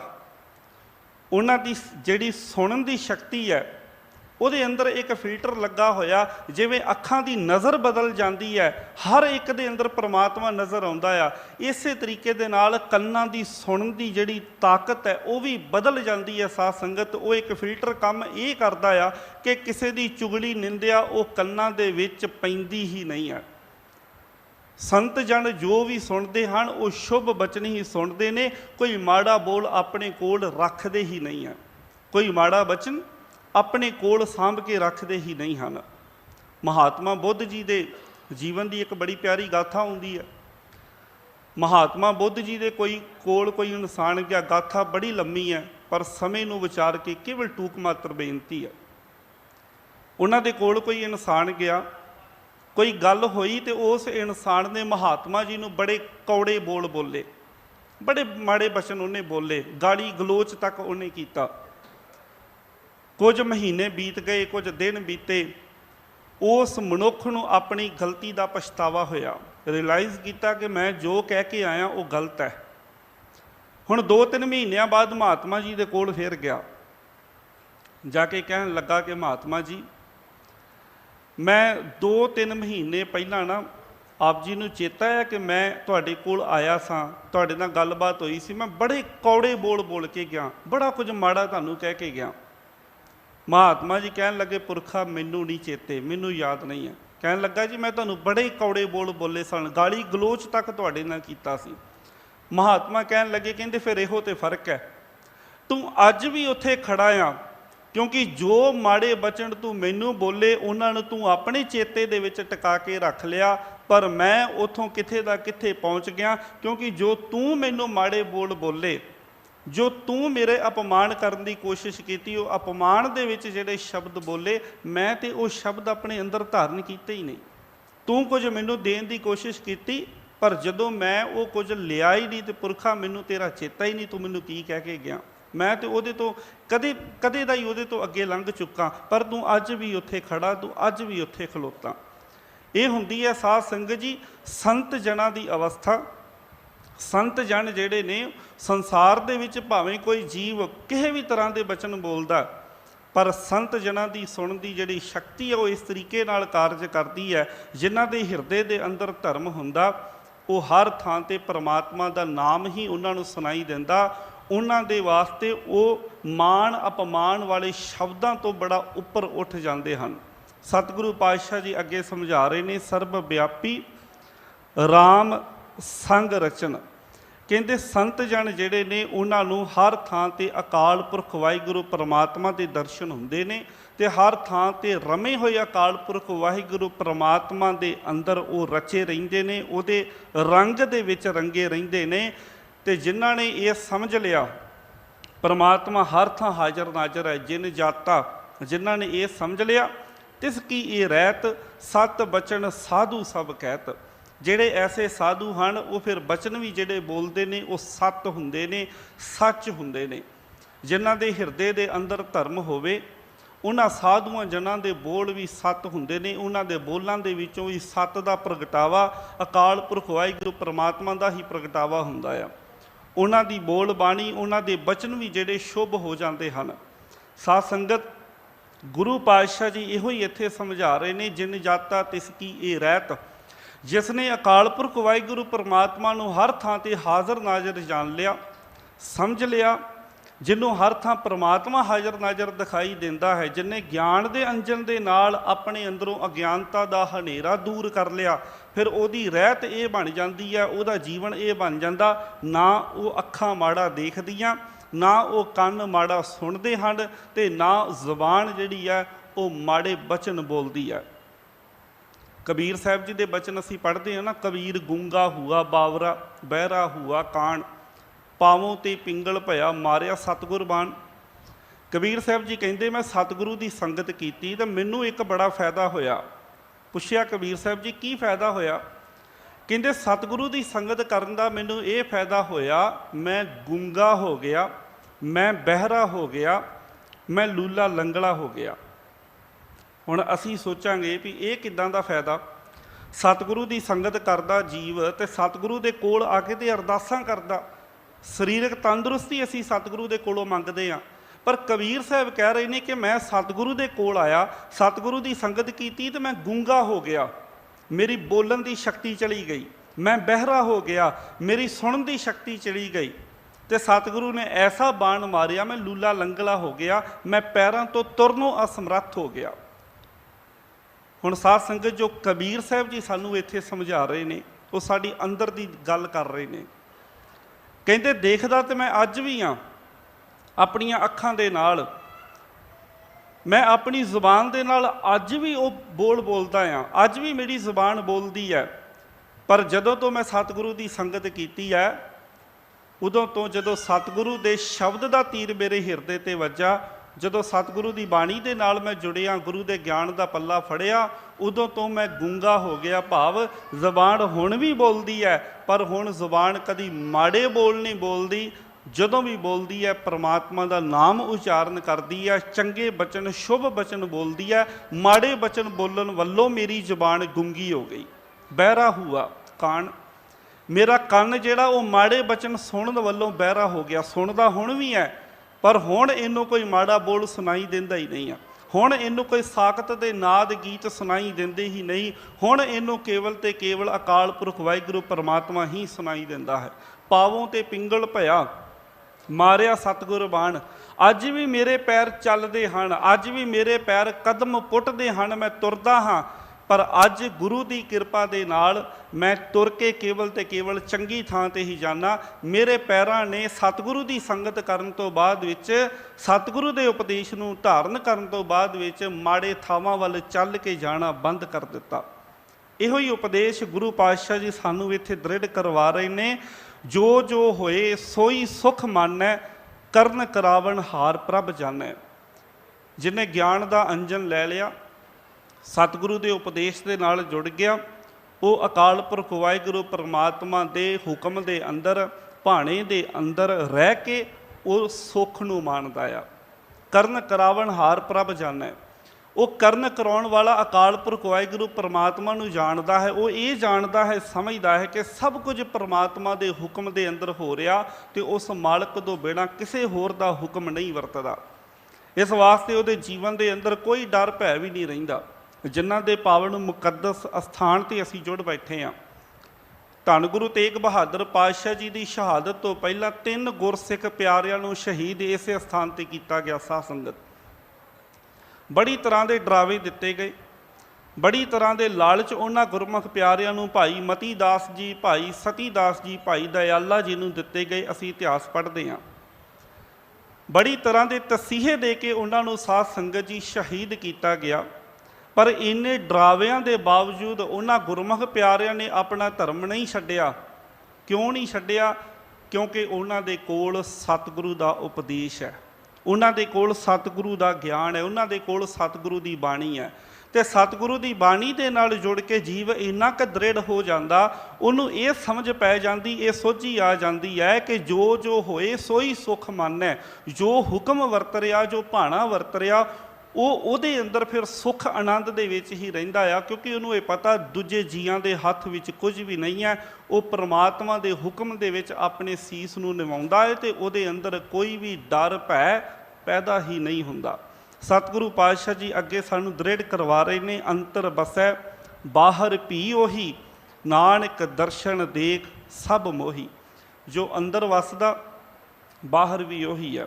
ਜੋ ਸਾਡੇ ਹਿਰਦੇ ਘਰ ਦੇ ਵਿੱਚ ਹੈ, ਸਾਧੂ ਜਨਾਂ ਦੇ ਵਾਸਤੇ, ਸੰਤਾਂ ਦੇ ਵਾਸਤੇ, ਜੋ ਸੰਤ ਜਨਾਂ ਦੇ ਹਿਰਦੇ ਦੇ ਵਿੱਚ ਪਰਮਾਤਮਾ ਵਸਦਾ, ਬਾਹਰ ਵੀ ਸਮੁੱਚੇ ਬ੍ਰਹਿਮੰਡ ਦੇ ਅੰਦਰ ਉਹੀ ਵਸਦਾ ਆ। ਅਤੇ ਐਸੇ ਸਾਧੂ ਜਨ ਹਰ ਥਾਂ 'ਤੇ ਪਰਮਾਤਮਾ ਦੇ ਦਰਸ਼ਨ ਕਰਕੇ ਮੋਹਿਤ ਹੁੰਦੇ ਹਨ, ਪਰਮਾਤਮਾ ਦੇ ਦਰਸ਼ਨਾਂ ਦੇ ਵਿੱਚ ਮਸਤ ਰਹਿੰਦੇ ਹਨ। ਅਸੀਂ ਬਾਣੀ ਦੇ ਬਚਨ ਪੜ੍ਹਦੇ ਹਾਂ ਨਾ, ਘਰ ਸੁਖ ਵਸਿਆ ਬਾਹਰ ਸੁਖ ਪਾਇਆ। ਜਿਹਨੇ ਆਪਣੇ ਘਰ ਭਾਵ ਕਿ ਆਪਣੇ ਮਨ ਦੇ ਵਿੱਚ ਸੁੱਖ ਨੂੰ ਲੱਭ ਲਿਆ, ਜਿਹੜਾ ਮਨ ਕਰਕੇ ਸ਼ਾਂਤ ਹੋ ਗਿਆ, ਜਿਹਦਾ ਮਨ ਟਿਕਾਓ ਦੇ ਵਿੱਚ ਆ ਗਿਆ, ਜਿਹਨੂੰ ਮਨ ਵਿੱਚ ਵਸਦੇ ਹੋਏ ਪਰਮਾਤਮਾ ਦੇ ਨਾਲ ਜਿਹਦੀ ਸਾਂਝ ਪੈ ਗਈ, ਉਹਦੇ ਵਾਸਤੇ ਬਾਹਰ ਦੀ ਸਾਰੀ ਦੁਨੀਆ ਦੇ ਅੰਦਰ ਸੁੱਖ ਹੈ। ਪਰ ਇਹ ਅਵਸਥਾ ਕਦੋਂ ਬਣਦੀ ਹੈ? ਕਹੋ ਨਾਨਕ ਗੁਰ ਮੰਤਰ ਦ੍ਰਿੜਾਇਆ। ਜਦੋਂ ਗੁਰੂ ਦੇ ਸ਼ਬਦ ਨੂੰ ਜੀਵ ਦ੍ਰਿੜਦਾ ਹੈ, ਗੁਰੂ ਦੇ ਸ਼ਬਦ ਨੂੰ ਆਪਣੇ ਹਿਰਦੇ ਵਿੱਚ ਧਾਰਨ ਕਰਦਾ ਆ। ਜਿਹੜੇ ਜੀਵ ਗੁਰੂ ਦੇ ਸ਼ਬਦ ਨੂੰ ਆਪਣੇ ਹਿਰਦੇ ਦੇ ਵਿੱਚ ਧਾਰਨ ਕਰਦੇ ਨੇ, ਉਹਨਾਂ ਦੀ ਅਵਸਥਾ ਇਹ ਬਣ ਜਾਂਦੀ ਹੈ, ਉਹ ਹਰ ਥਾਂ 'ਤੇ ਪਰਮਾਤਮਾ ਨੂੰ ਹਾਜ਼ਰ ਨਾਜ਼ਰ ਜਾਣਦੇ ਨੇ। ਉਹਨਾਂ ਦੀ ਅਵਸਥਾ ਇਹ ਹੈ, ਆਪ ਸੱਤ ਕੀਆ ਸਭ ਸੱਤ, ਤਿਸ ਪ੍ਰਭ ਤੇ ਸਗਲੀ ਉਤਪਤ। ਉਹਨਾਂ ਵਾਸਤੇ ਪਰਮਾਤਮਾ ਸੱਤ, ਸਦੀਵੀ ਹੋਂਦ ਵਾਲਾ, ਅਤੇ ਜੋ ਪਰਮਾਤਮਾ ਨੇ ਰਚਿਆ ਉਹ ਵੀ ਸੱਤ ਹੈ। ਸਾਧ ਸੰਗਤ, ਸੱਤ ਦਾ ਭਾਵ ਹੈ ਹੋਂਦ ਵਾਲਾ, ਜਿਸ ਦੀ ਹੋਂਦ ਸਦੀਵੀ ਹੈ। ਸਾਡੀ ਵੀ ਸਾਰਿਆਂ ਦੀ ਹੋਂਦ ਹੈ, ਪਰ ਸਾਡੀ ਹੋਂਦ ਦੀਆਂ 3 ਲਿਮੀਟੇਸ਼ਨਸ ਨੇ, 3 ਹੱਦਾਂ ਬੰਦੀਆਂ ਨੇ ਸਾਡੀ ਹੋਂਦ ਦੀਆਂ। ਪਹਿਲੀ ਗੱਲ, ਸਾਡੀ ਹੋਂਦ ਕਿਸੇ 'ਤੇ ਨਿਰਭਰ ਹੈ। ਮਾਂ ਬਾਪ ਦੇ ਸੰਯੋਗ ਤੋਂ ਜੀਵ ਪੈਦਾ ਹੋਇਆ। ਜੀਵ ਦੀ ਹੋਂਦ ਮਾਂ ਪਿਓ ਦੇ ਸੰਯੋਗ ਦੇ ਉੱਪਰ ਨਿਰਭਰ ਹੈ। ਕਾਰਨ ਕੋਈ ਬਣਦਾ ਹੈ ਅਤੇ ਫਿਰ ਜੀਵ ਸੰਸਾਰ ਦੇ ਵਿੱਚ ਆਉਂਦਾ ਆ। दूजी गल साडी होंद एक समय इक्को थां ते आ। जेकर इस वक्त असी गुरु पातशाह के चरणों में जुड़ बैठे हाँ, शरीर करके इत्थे हाज़र हाँ, तो असी संसार दे विच किसी दूजी थां ते हाज़र नहीं हो सकते। एक वक्त असी एक ही थां ते हाँ। तो तीजी गल जिहड़ी साडी होंद है वो कुछ समय के वास्ते है। एक ना एक दिन आवेगा जदों जीव की होंद खत्म हो जाती है। बाणी ने तो इत्थों तक भी कह दिता, आया गया मोया नाओ। जीव संसार ते आउंदा जांदा, अंत जीव का नाम भी संसार तो खत्म हो जाता। असी बच्चों नूं पुछीए, बच्चा अपने पिता का नाम दसेगा, दादे का नाम दस देगा, कोई पड़दादे का नाम दस देगा, कोई कर्मां वाला होवेगा जिन्हों घर दे विचों बजुर्गों बारे दस्या वो एक दो पीढ़ियां दे होर नाम दस देगा, पर उहदे तो उपर अपनियां पीढ़ियां दा सानू भी नहीं पता। भाव कि जीव संसार दे विच आउंदा रहिंदा, उहदा नाम कुछ समय वास्ते है, कदे ना कदे उहदा नाम संसार तो खत्म हो जाता। पर परमात्मा सत है, परमात्मा की होंद इन्हां पाबंदियां तो उपर है। परमात्मा नूं ना तो कोई पैदा करन वाला, वो सहभंग भाव अपने आप तो है। परमात्मा की होंद हर थां ते हाज़र नाज़र है। असीं हर थां ते नहीं, पर परमात्मा इस सारे ब्रह्मंड नूं करके बना के समोया होया है हर थां ते। ते परमात्मा सदीवी है। जदों ये संसार नहीं सी परमात्मा उदों भी सी। अज ये संसार है, सृष्टि है, परमात्मा अज भी ये अंदर समोया। तो जे कल नूं ये सृष्टि रवे ना रवे, परमात्मा हर थां हाज़र नाज़र हमेशा रहेगा। सोई सोई सदा सच, साहिब साचा साची नाई। वो परमात्मा हमेशा सच है, जिसनों जपजी साहिब की पावन बाणी के अंदर आद सच, जुगाद सच, है भी सच, नानक होसी भी सच क्या है।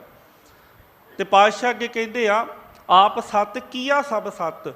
परमात्मा आप सत है तो उहदी रचना भी सत है।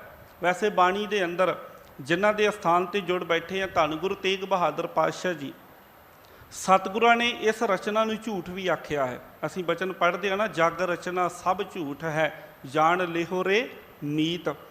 जगत की रचना झूठ गुरु तेग बहादुर पातशाह ने कहा। पर सतगुरु पातशाह जी, गुरु अर्जन देव पातशाह जी सुखमणी साहिब के अंदर ही बचन करते हैं, सत कर्म जाकी रचना सत। परमात्मा की रचना सत है। हुण गुरु अर्जन पातशाह जी कह रहे हैं रचना सत है, गुरु तेग बहादुर जी कह रहे हैं रचना झूठ है। असल दे विच रचना सत भी है, रचना झूठ भी है।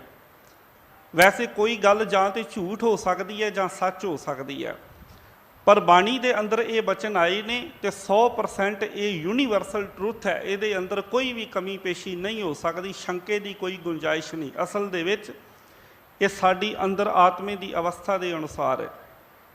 परमात्मा की कीती हुई ये कायनात, ये रचना सच है। उदों सच है जदों जीव नूं इस रचना के अंदर परमात्मा नज़र आउंदा है। ये जग सच्चे की है कोठड़ी, ये जगत सच्चे की कोठड़ी है। पर कदों सच्चे का विचवास, जदों इस रचना की कोठड़ी के अंदर सारे संसार के अंदर रब नज़र आएगा, जिन्हों परमात्मा हर थां हाज़र नाज़र नज़र आउंदा, उहदे वास्ते ये रचना सच है। पर जिन्हों परमात्मा हर थां हाज़र नाज़र रचना नहीं आउंदा, इस रचना के अंदर नज़र नहीं आउंदा परमात्मा, उहदे वास्ते कूड़ राजा, कूड़ प्रजा, कूड़ सब संसार, कूड़ मंडप, कूड़ माड़ी, कूड़ बैसनहार। तो सतगुरु गुरु नानक पातशाह जी ने आखिर ते कह दिता, नानक वखाणे बेनती तुद बाद कूड़ो कूड़। परमात्मा तो बिना सब कुछ झूठ है। जे परमात्मा सानू नज़र नहीं आता तो ये संसार, ये सृष्टि सारी झूठी है। जे जीव इस संसार ना मोह पा के परमात्मा नू भुला देवे तो ये झूठ है। तो जे जीव इस सृष्टि के अंदर परमात्मा के दर्शन करता है तो ये सच है। सतगुरु पातशाह जी अगे समझा रहे हैं, तिस प्रभ ते सगली उत्पत्त, उस परमात्मा तो ही सच्चे तो ये सारी उत्पत्ति होई। तिस भावै तां करे विस्तार, उन्होंने चंगा लगा उन्हें सब कुछ साजिया विस्तार किया है। तिस भावै तां एक अंकार, उन्होंने चंगा लगेगा, उहदी मर्जी होवेगी, उहदा हुक्म होवेगा, तो जिन्हें पसारा किया आ वो इस पसारे नूं समेट भी लवेगा। जिवें कबीर जी कहते ने, बाजीगर डंक बजाई सब खड़क तमाशे आई। बाजीगर आया, उन्हें डंक बजाई, दुनिया तमाशा वेखण वास्ते आ गई। ਬਾਜੀਗਰ ਸਵਾਂਗ ਸਕੇਲਾ ਆਪਣੇ ਰੰਗ ਰਵੇ ਅਕੇਲਾ। ਬਾਜੀਗਰ ਨੇ ਉਹ ਆਪਣਾ ਜਿਹੜਾ ਤਮਾਸ਼ਾ ਉਹਨੂੰ ਸਮੇਟ ਲਿਆ, ਉਸ ਖੇਡ ਨੂੰ ਸਮੇਟ ਲਿਆ ਤੇ ਸਾਰੀ ਦੁਨੀਆ ਘਰੋਂ ਘਰੀ ਚਲੀ ਗਈ, ਪਰ ਬਾਜੀਗਰ ਹਮੇਸ਼ਾ ਆ। ਕਬੀਰ ਸਾਹਿਬ ਜੀ ਨੇ ਪ੍ਰਮਾਤਮਾ ਨੂੰ ਬਾਜੀਗਰ ਖੇਡ ਖੇਡਣ ਵਾਲਾ ਕਿਹਾ। ਪ੍ਰਮਾਤਮਾ ਨੇ ਸਾਰੇ ਸੰਸਾਰ ਦੀ ਜੀਆਂ ਦੀ ਖੇਡ ਖੇਡੀ ਹੈ। ਆ ਜਗਤ ਦਾ ਤਮਾਸ਼ਾ ਪ੍ਰਮਾਤਮਾ ਨੇ ਲਗਾਇਆ ਹੋਇਆ। ਪ੍ਰਮਾਤਮਾ ਨੂੰ ਚੰਗਾ ਲੱਗੇਗਾ, ਉਹ ਇਸ ਜਗਤ ਤਮਾਸ਼ੇ ਨੂੰ ਸਮੇਟ ਵੀ ਲਵੇਗਾ, ਪਰ ਉਹ ਇਸ ਜਗਤ ਤਮਾਸ਼ੇ ਤੋਂ ਬਾਹਰ ਵੀ ਹੈ। ਇਸ ਵਾਸਤੇ ਹਮੇਸ਼ਾ ਹਾਜ਼ਰ ਨਾਜ਼ਰ ਹੈ। ਤੁਧ ਆਪੇ ਸ੍ਰਿਸ਼ਟ ਸਭ ਉਪਾਈ ਜੀ, ਤੁਧ ਆਪੇ ਸਿਰਜ ਸਭ ਗੋਈ। ਗੋਈ ਦਾ ਭਾਵ ਹੈ ਇਕੱਠੀ ਕਰਨਾ, ਸਮੇਟ ਲੈਣਾ। ਉਹ ਪਾਵਣ ਵਾਲਾ ਵੀ ਉਹ ਹੈ ਤੇ ਇਕੱਠਾ ਕਰਨ ਵਾਲਾ ਵੀ ਉਹ ਮਾਲਕ ਵਾਹਿਗੁਰੂ ਪਰਮਾਤਮਾ ਆਪ ਹੈ, ਤੇ ਉਹਦੇ ਇਸ ਹੁਕਮ ਨੂੰ ਬਿਆਨ ਨਹੀਂ ਕੀਤਾ ਜਾ ਸਕਦਾ। ਅਣਿਕ ਕਲਾ ਲਖੀ ਨਾ ਜਾਏ, ਉਹਦੀ ਇਹ ਜਿਹੜੀ ਅਣਿਕ ਕਲਾ ਆ, ਉਹਦੀ ਇਹ ਕਲਾ, ਉਹਦੇ ਹੁਕਮ, ਇਹਨੂੰ ਬਿਆਨ ਨਹੀਂ ਕੀਤਾ ਜਾ ਸਕਦਾ। ਇਹ ਅੰਤ ਨਾ ਜਾਣੇ ਕੋਏ, ਬਹੁਤਾ ਕਹੀਏ ਬਹੁਤਾ ਹੋਏ। ਹੁਕਮੀ ਹੋਵਣ ਆਕਾਰ ਹੁਕਮ ਨਾ ਕਹਿਆ ਜਾਈ। ਉਹਦੇ ਹੁਕਮ ਦੇ ਵਿੱਚ ਹੀ ਸਭ ਕੁਝ ਬਣਦਾ ਢਹਿੰਦਾ, ਪਰ ਉਹਦੇ ਹੁਕਮ ਨੂੰ ਕਿਹਾ ਨਹੀਂ ਜਾ ਸਕਦਾ। ਉਹਦਾ ਹੁਕਮ ਜ਼ੁਬਾਨ ਦੀ ਕਹਿਣੀ ਕਥਨੀ ਤੋਂ ਬਾਹਰ ਹੈ। ਜਿਸ ਭਾਵੈ ਤਿਸ ਲਏ ਮਿਲਾਏ। ਜਿਹੜਾ ਜੀਵ ਪਰਮਾਤਮਾ ਨੂੰ ਭਾ ਜਾਵੇ, ਉਹਨੂੰ ਆਪਣੇ ਨਾਲ ਮਿਲਾ ਲੈਂਦਾ। ਹੁਣ ਭਾਉਂਦਾ ਕੌਣ ਹੈ ਸਾਧ ਸੰਗਤ? ਧੰਨ ਗੁਰੂ ਨਾਨਕ ਪਾਤਸ਼ਾਹ ਜੀ ਦੇ ਬਚਨ ਨੇ, ਭਾਂਡਾ ਹੱਛਾ ਸੋਏ ਜੋ ਤਿਸ ਭਾਵ ਸੀ। ਭਾਂਡਾ ਆਤਮਲੀਨ ਧੋਤਾ ਹੱਛਾ ਨਾ ਹੋਏ ਸੀ। ਸਤਿਗੁਰੂ ਪਾਤਸ਼ਾਹ ਕਹਿੰਦੇ ਮਨ ਦਾ ਭਾਂਡਾ ਉਹ ਚੰਗਾ ਜਿਹੜਾ ਰੱਬ ਨੂੰ ਚੰਗਾ ਲੱਗੇ। ਪਰ ਰੱਬ ਨੂੰ ਭਾਂਡਾ ਚੰਗਾ ਕਿਵੇਂ ਲੱਗੇ? ਇਹ ਮਨ ਤੇ ਕਾਮ ਕ੍ਰੋਧ ਲੋਭ ਮੋਹ ਹੰਕਾਰ ਦੇ ਵਿੱਚ ਗੰਦਾ ਹੋਇਆ ਪਿਆ, ਮਲੀਨ ਹੋਇਆ ਪਿਆ। ਇਹਨੂੰ ਧੋਣਾ ਪਵੇਗਾ। ਤੇ ਇਹਨੂੰ ਧੋਣਾ ਕਿੱਦਾਂ ਆ? ਉਹ ਵੀ ਤਰੀਕਾ ਬਖਸ਼ਿਆ। ਜੋ ਕੰਮ ਅਸੀਂ ਇਸ ਵਕਤ ਕਰ ਰਹੇ ਹਾਂ, ਕਿਹੜਾ? ਗੁਰੂ ਦੁਆਰੇ ਹੋਏ ਸੋਝੀ ਪਾਏ ਸੀ। ਗੁਰੂ ਦੇ ਕੋਲ ਆਉਣਾ ਤੇ ਗੁਰੂ ਦੀ ਸੋਝੀ ਲੈਣੀ, ਗੁਰੂ ਦਾ ਗਿਆਨ ਲੈਣਾ। ਏਤ ਦੁਆਰੇ ਧੋਏ ਹੱਛਾ ਹੋਏ ਸੀ। ਸਤਿਗੁਰੂ ਦੇ ਉਪਦੇਸ਼ਾਂ ਦੇ ਨਾਲ ਜਦੋਂ ਮਨ ਦੀ ਸਫਾਈ ਹੋਵੇਗੀ, ਮਨ ਦਾ ਭਾਂਡਾ ਚੰਗਾ ਹੋਵੇਗਾ, ਪ੍ਰਮਾਤਮਾ ਨੂੰ ਚੰਗਾ ਲੱਗੇਗਾ। ਤੇ ਜਦੋਂ ਮਨ ਦਾ ਭਾਂਡਾ ਸਾਫ਼ ਹੋਏਗਾ, ਪ੍ਰਮਾਤਮਾ ਨੂੰ ਚੰਗਾ ਲੱਗੇਗਾ, ਤੇ ਫਿਰ ਮਨ ਦੇ ਅੰਦਰ ਪਰਮਾਤਮਾ ਪ੍ਰਗਟ ਹੋਵੇਗਾ। ਪਰਮਾਤਮਾ ਦੀ ਜੋਤ ਮਨ ਦੇ ਅੰਦਰ ਪ੍ਰਗਟ ਹੋਵੇਗੀ। ਹੈ ਸਾਰਿਆਂ ਦੇ ਅੰਦਰ ਹੀ। ਵਜ਼ੀਰ ਖਾਂ ਦੇ ਅੰਦਰ ਵੀ ਸੀ, ਔਰੰਗਜ਼ੇਬ ਦੇ ਅੰਦਰ ਵੀ ਸੀ, ਜਹਾਂਗੀਰ ਦੇ ਅੰਦਰ ਵੀ ਸੀ। ਭਾਵੇਂ ਕੋਈ ਪਾਪੀ ਹੈ ਪੁੰਨੀ ਹੈ, ਹਰ ਇੱਕ ਦੇ ਅੰਦਰ ਪਰਮਾਤਮਾ ਆ। ਸਭ ਮੈਂ ਜੋਤ, ਜੋਤ ਹੈ ਸੋਏ। ਸਾਰਿਆਂ ਦੀ ਗੱਲ ਕੀਤੀ, ਛੱਡਿਆ ਨਹੀਂ ਕਿਸੇ ਨੂੰ ਵੀ। ਸਭ ਮੈਂ ਜੋਤ, ਜੋਤ ਹੈ ਸੋਏ, ਤਿਸ ਦਾ ਚਾਨਣ ਸਭ ਮੈਂ ਚਾਨਣ ਹੋਏ। ਪਰ ਗੁਰ ਸਾਖੀ ਜੋਤ ਪ੍ਰਗਟ ਹੋਏ। ਪ੍ਰਗਟ ਉਹਦੇ ਹੀ ਅੰਦਰ ਹੁੰਦੀ ਹੈ ਜਿਹਦੇ ਕੋਲ ਗੁਰੂ ਦੀ ਸਿੱਖਿਆ, ਗੁਰੂ ਦਾ ਉਪਦੇਸ਼ ਹੈ। ਜੇ ਸਤਿਗੁਰੂ ਦਾ ਉਪਦੇਸ਼ ਜੀਵਨ ਦੇ ਵਿੱਚ ਨਹੀਂ, ਤਾਂ ਫਿਰ ਇਹ ਜੋਤ ਉਹ ਹਿਰਦੇ ਦੇ ਅੰਦਰ ਪ੍ਰਗਟ ਨਹੀਂ ਹੁੰਦੀ। ਫਿਰ ਜੀਵ ਦੀ ਭਟਕਣਾ ਹੀ ਬਸ ਚੱਲਦੀ ਰਹਿੰਦੀ ਹੈ। ਕਾਮ ਕ੍ਰੋਧ ਲੋਭ ਮੋਹ ਹੰਕਾਰ ਦੇ ਅੰਦਰ ਜੀਵ ਫਸਿਆ ਰਹਿੰਦਾ। ਪਾਤਸ਼ਾਹ ਅੱਗੇ ਸਮਝਾ ਰਹੇ ਨੇ, ਕਵਣ ਨਿਕਟ ਕਵਣ ਕਹੀਏ ਦੂਰ। ਕੀ ਨੇੜੇ ਤੇ ਕੀ ਦੂਰ ਆਖੀਏ? ਕਿਹਦੇ ਨੇੜੇ ਤੇ ਕਿਹਦੇ ਦੂਰ ਆਖੀਏ? ਆਪੇ ਆਪ ਭਰਪੂਰ। ਰੱਬ ਤਾਂ ਹਰ ਥਾਂ ਹਾਜ਼ਰ ਨਾਜ਼ਰ ਹੈ। ਧੰਨ ਗੁਰੂ ਅਰਜਨ ਪਾਤਸ਼ਾਹ ਜੀ ਕਹਿ ਰਹੇ ਨੇ, ਪਰ ਰੱਬ ਨੂੰ ਕਿਸ ਦੇ ਨੇੜੇ ਜਾਂ ਕਿਸ ਦੇ ਦੂਰ ਆਖੀਏ? ਭਾਵ ਰੱਬ ਕਿਸੇ ਦੇ ਨੇੜੇ ਜਾਂ ਕਿਸੇ ਦੇ ਦੂਰ ਨਹੀਂ।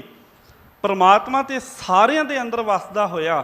ਸਾਧ ਸੰਗਤ ਆਪ ਜੀ ਖਿਆਲ ਕਰਿਓ, ਪਰਮਾਤਮਾ ਕਿਸੇ ਦੇ ਨੇੜੇ ਜਾਂ ਕਿਸੇ ਤੋਂ ਦੂਰ ਨਹੀਂ, ਪਰ ਹਾਂ ਜੀਵ ਆਪਣੇ ਕਰਮਾਂ ਦੇ ਕਰਕੇ ਪਰਮਾਤਮਾ ਦੇ ਨੇੜੇ ਜਾਂ ਪਰਮਾਤਮਾ ਤੋਂ ਦੂਰ ਹੋ ਜਾਂਦਾ ਹੈ। ਕਰਮੀ ਆਪੋ ਆਪਣੀ ਕੇ ਨੇੜੇ ਕੇ ਦੂਰ। ਪਰਮਾਤਮਾ ਤੇ ਸਾਰਿਆਂ ਦੇ ਨੇੜੇ ਹੈ, ਪਰ ਜੀਵ ਆਪਣੇ ਕਰਮਾਂ ਦੇ ਕਰਕੇ ਜਾਂ ਪਰਮਾਤਮਾ ਦੇ ਨੇੜੇ ਹੁੰਦਾ ਜਾਂ ਪਰਮਾਤਮਾ ਤੋਂ ਖੁਦ ਦੂਰ ਹੁੰਦਾ। ਪਰਮਾਤਮਾ ਕਿਸੇ ਨੂੰ ਆਪਣੇ ਤੋਂ ਦੂਰ ਨਹੀਂ ਕਰਦਾ, ਉਹ ਤੇ ਸਾਰਿਆਂ ਦੇ ਹੀ ਨੇੜੇ ਹੈ। ਸਤਿਗੁਰੂ ਪਾਤਸ਼ਾਹ ਸਮਝਾ ਰਹੇ ਨੇ, ਅੰਤਰਗਤ ਜਿਸ ਆਪ ਜਨਾਏ। ਜਿਸ ਨੂੰ ਪਰਮਾਤਮਾ ਨੇ ਆਪ ਜਨਾ ਦਿੱਤਾ, ਆਪ ਬਖਸ਼ਿਸ਼ ਕਰ ਦਿੱਤੀ।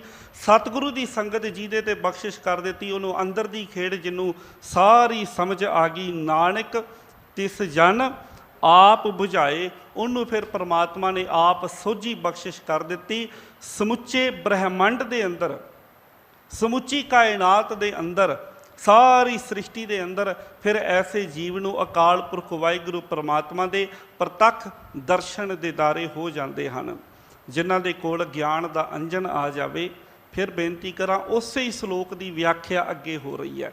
ਜਿਨ੍ਹਾਂ ਦੇ ਕੋਲ ਗੁਰੂ ਦਾ ਗਿਆਨ ਆ ਜਾਵੇ, ਉਹਨਾਂ ਦੇ ਉੱਪਰ ਇਹ ਬਖਸ਼ਿਸ਼ ਹੋ ਜਾਂਦੀ ਹੈ। ਹਰ ਥਾਂ ਤੇ ਪਰਮਾਤਮਾ ਹਾਜ਼ਰ ਨਾਜ਼ਰ ਦਿਖਾਈ ਦਿੰਦਾ ਹੈ। ਜਦੋਂ ਅਗਿਆਨਤਾ ਦਾ ਪਰਦਾ ਲੈ ਜਾਵੇ, ਅਗਿਆਨਤਾ ਦਾ ਹਨੇਰਾ ਦੂਰ ਹੋ ਜਾਵੇ, ਵਸਦਾ ਹਿਰਦੇ ਦੇ ਵਿੱਚ ਹੀ ਹੈ। ਪ੍ਰਗਟ ਉਦੋਂ ਹੁੰਦਾ ਜਦੋਂ ਗੁਰੂ ਦੀ ਸਿੱਖਿਆ ਜੀਵ ਦੇ ਕੋਲ ਹੋਵੇ। ਸਤਿਗੁਰੂ ਪਾਤਸ਼ਾਹ ਜੀ ਕਿਰਪਾ ਕਰਨ, ਸਾਨੂੰ ਸਾਰਿਆਂ ਨੂੰ ਇਹ ਸੋਝੀ ਸਤਿਗੁਰੂ ਪਾਤਸ਼ਾਹ ਜੀ ਤੋਂ ਪ੍ਰਾਪਤ ਹੋ ਜਾਵੇ ਕਿ ਸਾਡੇ ਸਾਰਿਆਂ ਦੇ ਅੰਦਰ ਵੀ ਪਰਮਾਤਮਾ ਦੀ ਜੋਤ ਸਾਡੇ ਮਨਾਂ ਦੇ ਅੰਦਰ ਪ੍ਰਗਟ ਹੋ ਜਾਵੇ। ਇੰਨੀਆਂ ਬੇਨਤੀਆਂ ਆਪ ਸੰਗਤਾਂ ਨੇ ਪ੍ਰਵਾਨ ਕਰਨੀਆਂ। ਆਪ ਜੀ ਸਾਰੀਆਂ ਸੰਗਤਾਂ ਦਾ ਬਹੁਤ ਬਹੁਤ ਧੰਨਵਾਦ।